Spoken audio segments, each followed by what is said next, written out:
below dormer, probably inside that attic space there. We just visually verified.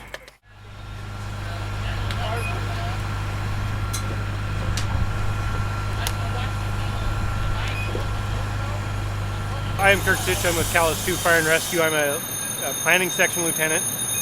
Part of our job is to arrange the training, manage the volunteers that are in the organization. What we've got going here today is a training burn for our most recent academy. And we have our new recruits as well as some of our seasoned firefighters in there helping to train them, kind of get them up to speed and understand what real fire is really like. So we've got Cowlitz County District 6 up in Castle Rock and Cowlitz C2FR Fire and Rescue. All together, we have at our department, I think around 60 to 70 volunteers, and we have 30 career staff. Castle Rock, I believe, has 5 career staff, and I'm guessing, but I think around 50 volunteers. So we've got both departments here training on this today. We've got an academy that just wrapped up for new volunteers, and this is kind of their final, if you will, to get some live fire experience. We have quite a few applications to do burns every year, but sometimes they just don't meet the safety standards. We've got to make sure that the house is safe for our firefighters. You know, the floors aren't going to fall through, those kind of things. But when we do have the opportunity, we really like to make use of it. So a lot of our newer firefighters and people right out of the academy, they get to actually get in and get a live burn in a structure fire, which is what we go on most of the time when we do respond to a fire. So what we'll have today, we'll have some ignition teams, usually 2 or 3 firefighters that are experienced, and they'll be inside. We've got 4 burn rooms and a basement today. So they'll light up one of the rooms, they'll bring in the recruits with another seasoned firefighter, they'll put out the fire, and then they'll start it up again. They'll come in, they'll actually see the fire grow and look at the fire behavior and learn from actual live fire in Class A combustible. So we're using hay and pallets, that kind of thing. And then put it out, and then we'll come back out, and then we'll burn it as many times as we can, and then once it gets unsafe, then we'll let it go, and then that's when a lot of people start taking pictures, and it gets pretty fun. But yeah, it's a great learning opportunity, and so that's kind of what we're doing today. So for this morning's chain of command, our incident commander is James Graham. I'm his deputy incident commander this morning, which I'm managing the on-scene operations. And we have ignition specialists who are inside. They're some of our key officers, Travis McQuain, Daryl Herrera, Joe Tone, Greg Heelam. They have experience in their various areas, specifically with igniting houses. And then that basically fills out our hierarchy this morning of what we're doing. Each team has a captain and a lieutenant with them with experience that they're taking in at least 2 to 3 rookies and keeping them inside the fire and helping to teach them what's going on. My name's Taryn Miller. I went to the high school class, took 2 years at the academy, and I graduated and became a volunteer at Station 25. And then Jimmy coming through the dormer on that too, so if you get aggressive, just be aware of that. So Andy, can you keep an eye on the dormer? Alright, so upstairs, since it is a higher hazard, it takes longer to get up there. We're actually bringing the crews up with us, and they watch the whole lighting process and see the fire build, and so they have a good idea what they need to do to put it out. When we're downstairs, we're actually going to let it build without them seeing it, and they'll be going into a black environment, have to find the fire and put it out. But since it takes a while to get up the stairs with low visibility, we want them up there already so they can see what they've got to put out, and we've got an element of safety in there. The first stage of that, and that is a controlled environment where we have a lot of backup lines already in place that we can deal with it if it gets out of control. So you get used to this kind of stuff, and then before you know it, you're just responding to 911 calls, and you've got to deal with an environment you've never seen. You've never seen where the stairs are, where access and egress is, and you've got to do all that as we do a walk around of the structure, see what we need to do, where the fire is, and then go put it out. Where the difference is here, everybody's gone through this structure, and they know what to expect, they know where the stairs are, they know where the ladders are set up if they have to bail out. So it's like, it's a baby step, but it's still the real conditions up there, for sure. They'll feel the heat, and there's zero visibility. I mean, you can see how black the smoke is in there. You can't see your hand in front of your face. So it's by feel and by experience that you find the fire. On a fire ground, this is what we consider when we see the orange tarp. It's our sacred stuff. We don't touch it. It's not used for a primary fire attack. It's all tools that are set up for a RIT team, a rapid intervention team, for if a firefighter goes down or they get trapped, they get in a bad spot, That's going to be our job as almost a backup team to go in and help mitigate that hazard, to try to get them out of harm's way and get them out. So we have tools set out that are going to be just used by us, and everybody knows that. So we've got everything here. We've got saws, extra bottles, rope lines, axes, just about anything that you need to force your way into a building or make new holes in walls to get your ways in and out. So if something goes down, we're all 5 of us will be the RIT team. We'll be the ones taking care of the hazard, taking care of whatever needs to be taken care of. We have actually 2 jurisdictions. We have Trevor Thayer and Mr. Rink from Castle Rock, and then we have Tristan Weaver, who is operating the other tender.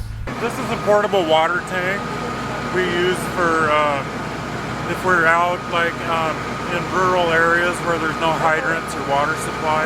Each tender has approximately 1,800 to 3,000 gallons of water, and they'll come in. This is piped into the engine with an attack line, and when this starts getting low, we do what's called tender shuttles. So we'll typically have 2 to 3 tenders running, and they'll just continually fill this tank up.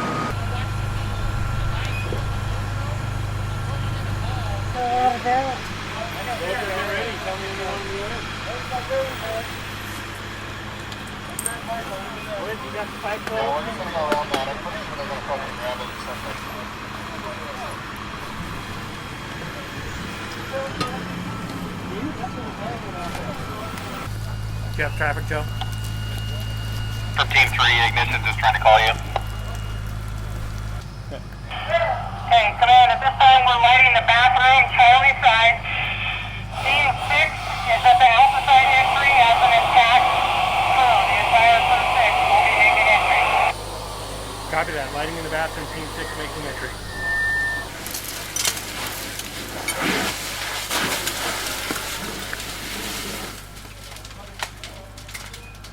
You can see the the buildup of soot that happens on everything. So you lose visibility, and you start working off of other senses, how you feel and your temperature, your body temperature change, and you don't feel it until it's had time to heat through all of your layers. Our bunker gear is the outer layer is designed for abrasion resistance and direct flame impingement, and then there's a moisture barrier that doesn't allow water to get through. We try to avoid water on the inside because once that superheated air gets inside, it converts to steam, and then you end up with a steam burn. Just as if you were to boil water over the stove and put your face right over the same exact thing, but it's trapped inside your suit now, and you have no way to get rid of it. And then there's a thermal liner, which is designed to separate and keep it's really cushiony, like you'd imagine, like a pillow. So there's a lot of air space between fibers to act as that insulation between your skin and the outside environment. How long would you say it takes for a fire to kind of just get out of control beyond something you can do? It's so dependent on the layout of the house and the furnishings that are inside. The more fuel load in there, and we look at, you may look at your kid's room as furnishings. We look at it as fuel load. So the more there is and how it's arranged, if there's more stuff that goes up higher on the walls, bookshelves and things like that versus low bookshelves, it gets out of control much quicker. And then the advancement in plastics and things like that dramatically change it.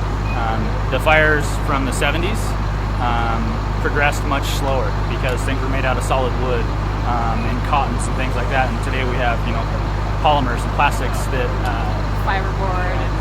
And the glues that hold all that stuff together. So there is a lot of studies by NIST and UL that look at fire development over time, but every space is different. You can have a modern home with modern furnishings in a bedroom that can go from a small fire in a trash can or something from like a cigarette to unsurvivable in less than 2 minutes.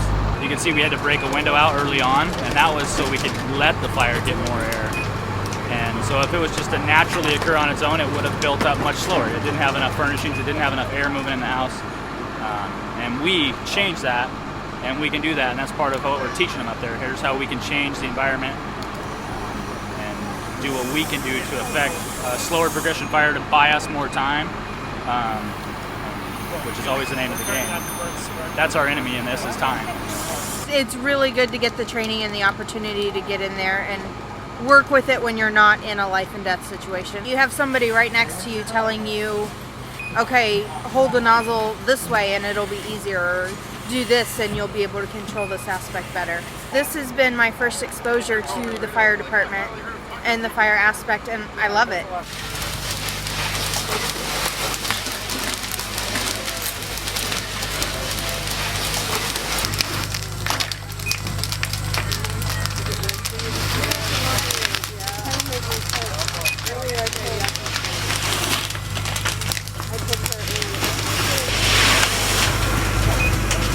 Obviously, when we have fire, we have a lot of heat and the risk for spread of fire. So our job as an exposure crew is to protect other items that may catch fire. For instance, this trailer house or this small garage. We'll watch for signs of embers, things flying around that may start a fire, or the heat transfer that would ignite on a fire. So we need to stay observant and ready to act. And we'll also monitor our radio in case somebody else spots any exposure concerns, and they would direct us to that.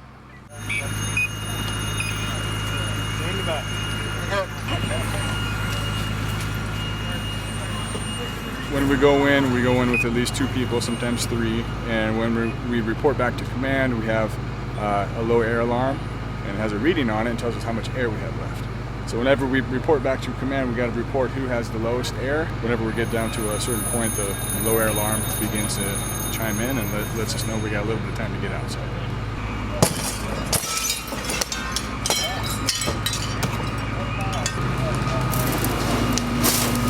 Oh.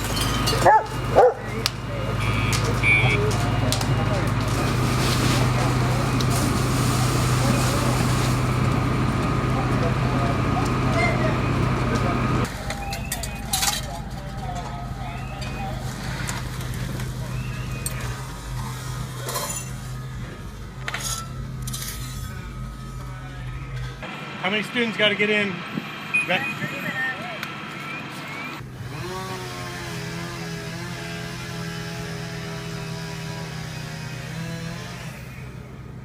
We have an attic fire right now, and the crew up there is going through and taking and removing some of the ceiling, and so they can access that roof deck.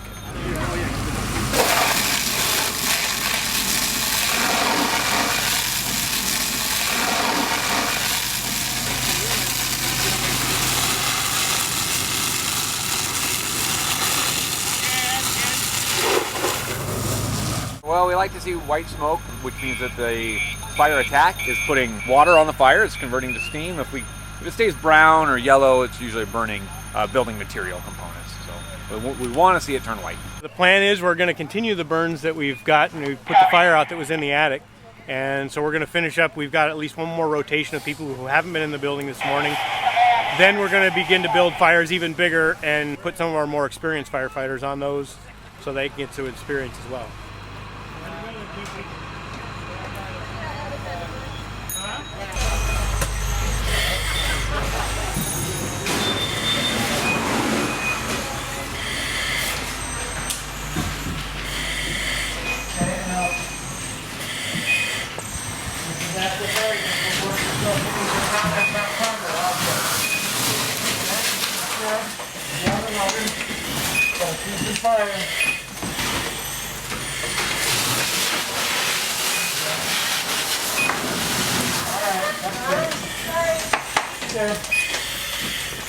Okay, go back out. Hang out. Stay with your nozzle.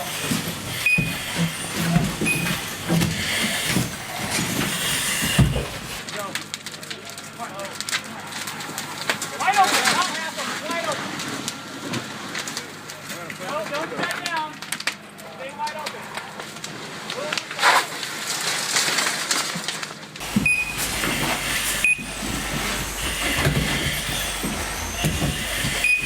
Go, let's pull some holes out.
We'll pick some specific spots to weaken the house so that it falls away from certain things, and probably more setting the fire on this end of the house, which we call the Bravo Charlie corner, and pulling it away from the trees and those kinds of things, so the fire will be more active on this end and then the rest of the house will fall into it.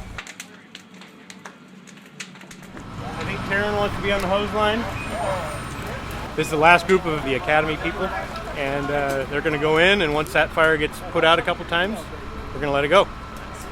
Okay, 30 seconds.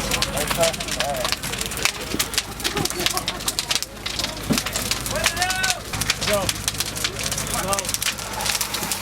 Wide open, not half open, wide open. No, don't shut down. Stay wide open. Move with that. That's just big. Forever on camera. It is.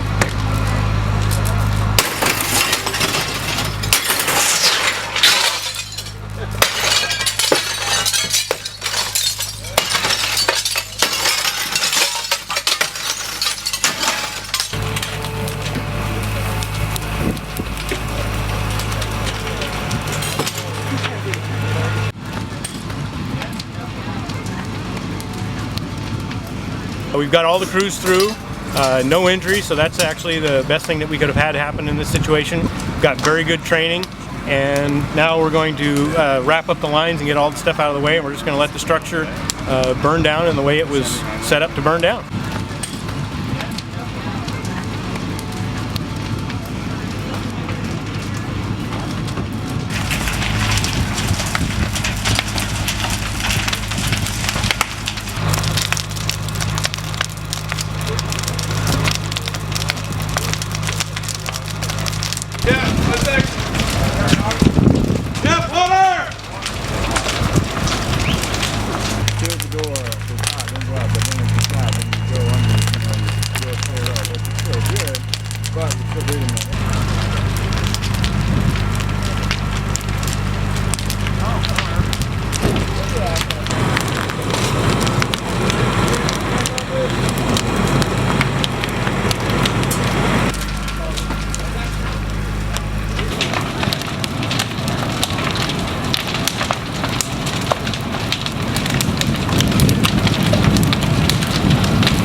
What are we going to see? It's possibly a whirl. You'll see the fire. It'll start to look like a tornado. It'll be a spinning, vortex.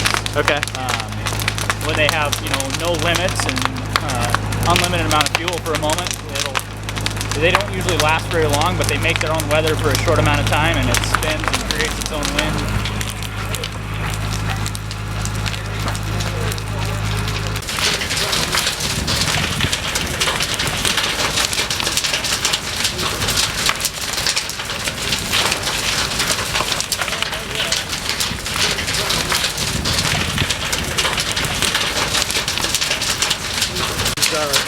Firefighter's nightmare right there is basement fires.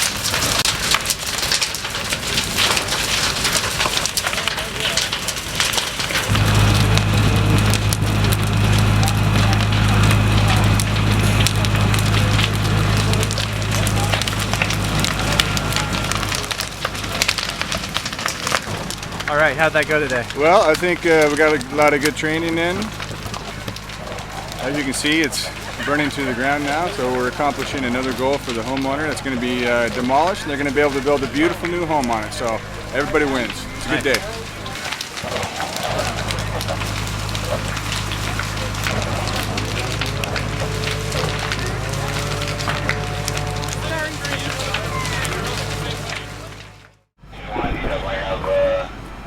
Fire on the Bravo dormer, probably inside that attic space there.